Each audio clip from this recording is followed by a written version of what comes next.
Yeah, good day. It gives me great joy to see you in this video again today. Today, I'll be talking about a different issue also, but related in terms of scholarship and the academy.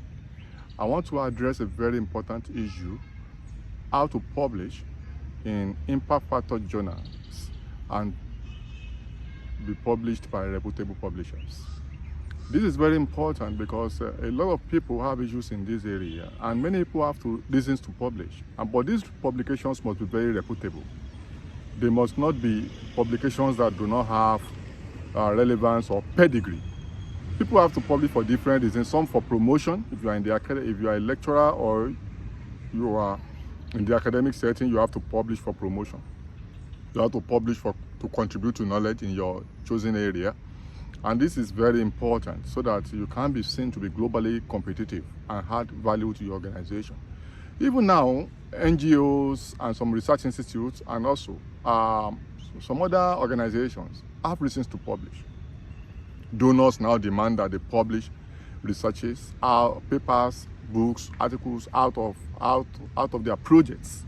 And the people now understand, organizations now understand that you have to publish. For different reasons, you have to publish. But the major problem is, how do you publish in these reputable places, in these impact factor journals, world-class outlets? And this is a major issue. People publish peripherally just for promotion without having any competitive advantage, globally. So it's very important. But people have asked me several questions. People have asked me to do a video on this to assist them. You have people who are seen to be high in the academy, yet they don't have footprints in global scholarship in terms of publication.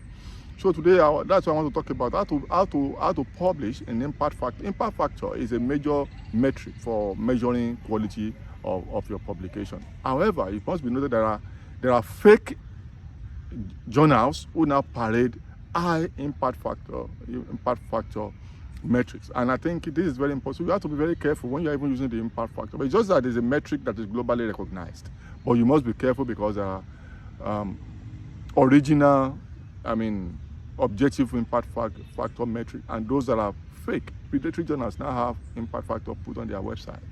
So, but the impact factor is still a major measure, and reputable publishing houses are also there. So I will be talking about all of these how to get published in world-class outlets. So to get published, you must first of all understand that you need to publish as a scholar, as an academic, as an organization.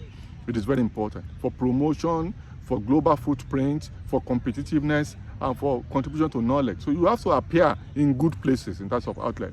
So you have to research current issues. Your research must talk to current issues that are cutting edge. So that means you have to be on top of your game as a scholar. You have to understand where the debates are. So you don't just go and be doing researches that are 20 years old before at your startup.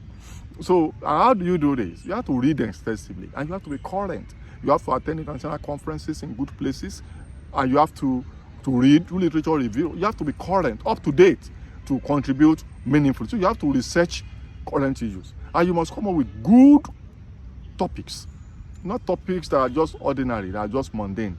Craft a topic in a way that will get attention and will talk to current issues. Journals that are world class want to publish cutting edge findings so that they can also be ahead, they can get mileage ahead of other competing journals and outlets. So you have to, so journals are one of the outlets that scholars must appear in. Then books, and quality of the books will also be determined by the quality of the publishers. So university publishers are preferred. Also, there are also publishers that are not university based, but they are also very respected. They are private, but they are respected. When you talk about Routledge, you talk about Sage, you talk about Taylor and Francis, you talk about Emerald, you talk about Lexington, you talk about quite a lot of them. Elsevier, in terms of publishing, quite a lot. Then there are journals, those are what I've mentioned, are private publishing outlets that are very reputable. A lot of them, I just use those as examples. The university press, when you have a publishing house that is university-based, people also respect them. So don't just go and publish in anyhow outlet. There are many predatory outlets that I don't want to mention here. And there are journals also. These journals, once they are published by these outlets I mentioned, they are usually seen as quality. They also, you may also have to get lists of journals. There are universities, research institutes also have lists of accredited journals that have been standardized over time. I know South Africa has the Department of Higher Education and Training list, DHET list.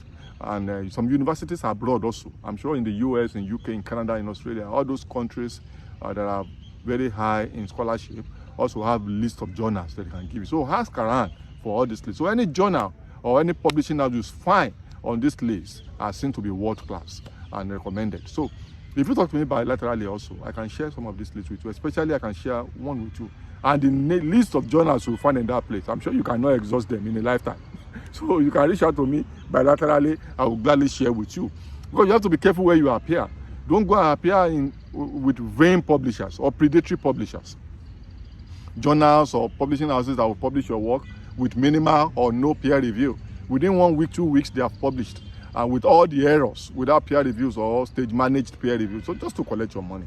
So you have to be careful. Be careful of predatory journals and predatory publishers. We call them vain journals and vain publishers. So you have to be, if you have 1 million articles or books with these people, it's equal to nothing. Nobody will take them seriously.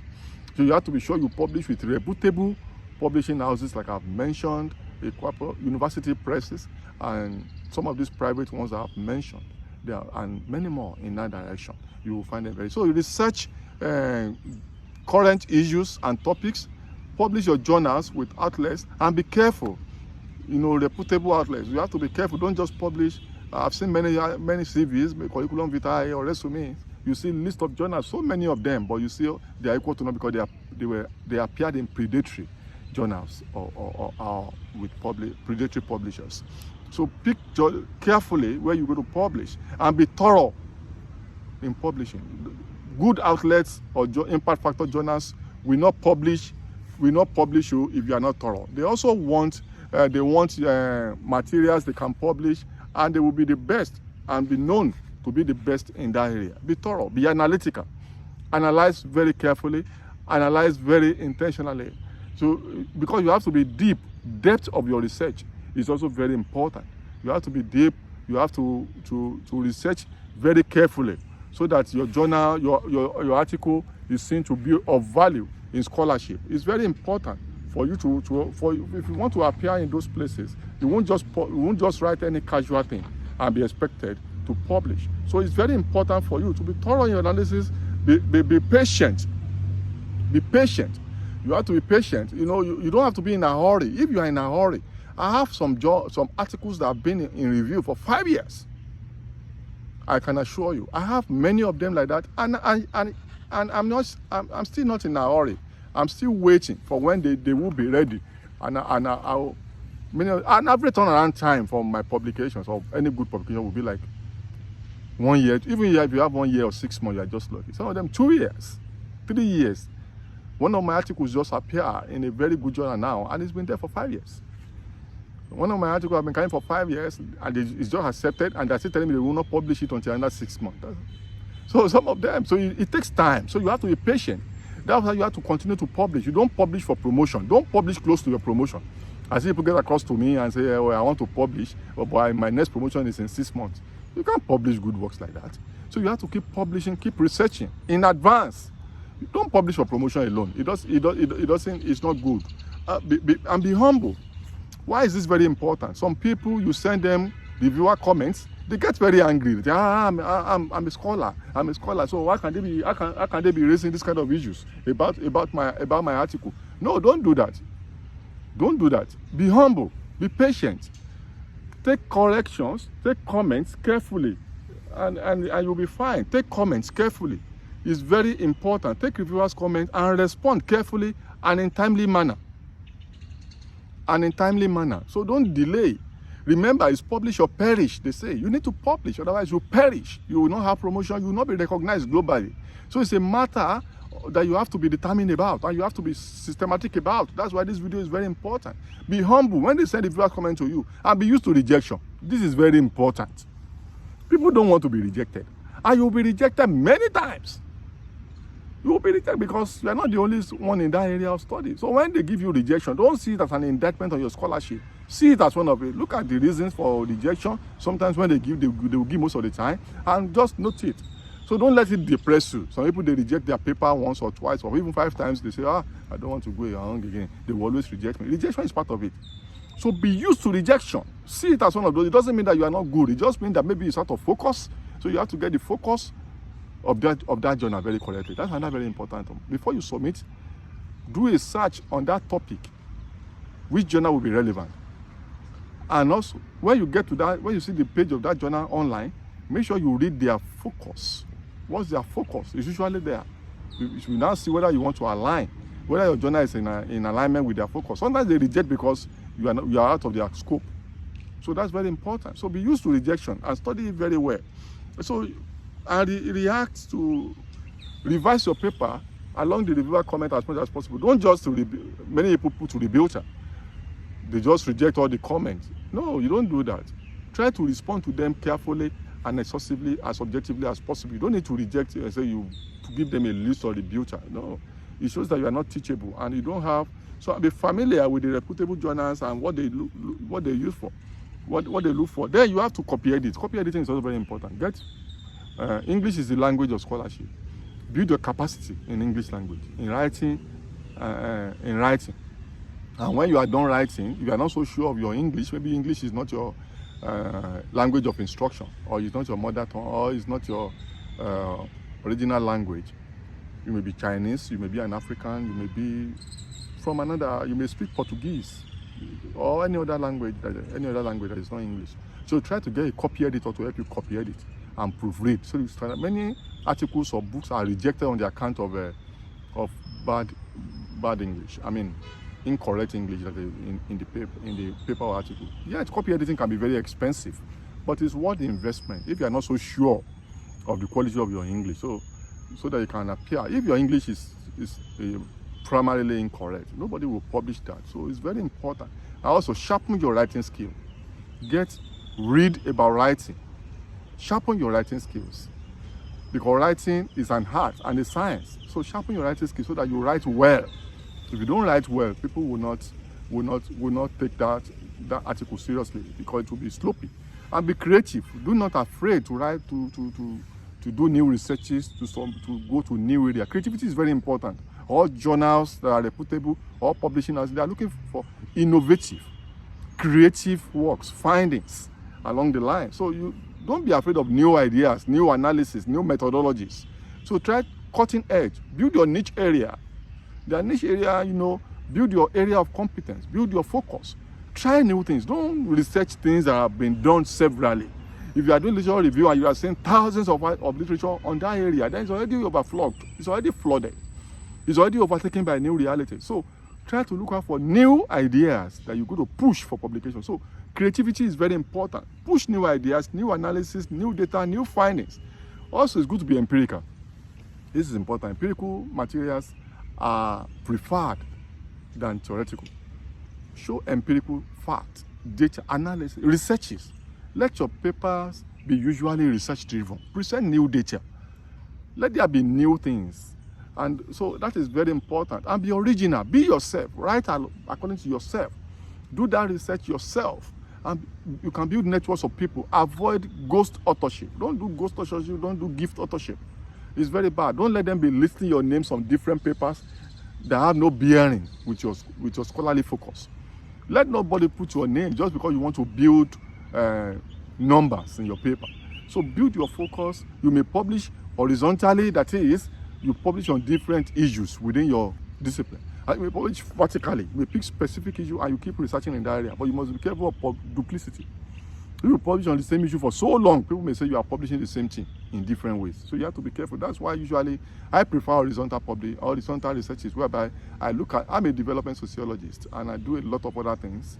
So I publish differently on issues. I'm also in diaspora, migration and diaspora study, development sociology, sociology of the family, youth, gender, and childhood, and many other issues, all linking to development studies.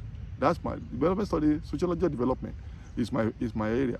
But issues of tangent with development is what I mean, are what I look at. So different issues. So I'm new all the time. So you also be sure that you research. You may decide to go vertically, researching the same area, the same issue, differently across time. If that's what you want, fine. But if you want to go horizontal, but make sure you do something new, so you are not accused of duplicity in the long run. So I respond to your reviews quickly and exhaustively. Minimize rebuke, like I said. Do not get angry too much and always. I see some people, they just get angry. They send them lists. How can they be saying all this much? Are they saying the work is not good? Some on one of the journals that I belong to the editorial board. Sometimes they go, a very funny scenario, but very depressing. As we sent comments to somebody on the paper he submitted to us. I'm sure maybe the guy just expected that we just have accepted the paper like that. And we sent comments back to him. And the guy lambasted us.